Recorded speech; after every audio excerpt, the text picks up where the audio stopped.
இன்னைக்கு நம்ம எதை பற்றி பார்க்க போகிறோன்னா, இது முடவாட்டுக்கால். முடவாட்டுக்கால் பற்றி சொல்லணும்னா, இது ஏற்காடு, கொல்லிமலை போன்ற பகுதிகளில் பாறை இடுக்கில் கிடைக்குது. இது அதிகமாக இந்த பாறை இடுக்கில் கிடைக்கிறதுனால நிறைய மூலிகை தன்மை அதிகம் உள்ளது. 4000க்கு மேற்பட்ட அனைத்து வியாதிகளையும் போக்கக்கூடிய ஒரு அருமருந்தாக இதை சொல்கிறாங்க. முக்கியமாக பார்த்திங்கன்னா, நம்மளுக்குள்ள மூட்டு வலி, முதுகு வலி, கால் வலி, இடுப்பு வலி, தோள்பட்டை வலி போன்ற எலும்பு சம்பந்தமான அனைத்து வலிகளுக்கும் ஒரே தீர்வு இந்த முடவாட்டுக்கால் சூப்பு தான்.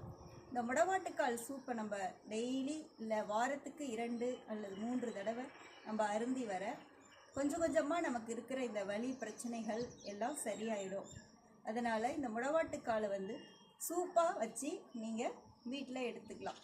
இந்த முடவாட்டுக்கால் சூப்பு எப்படி செய்கிறதுன்னு நம்ம வரும் வீடியோவில் பார்க்கலாம்.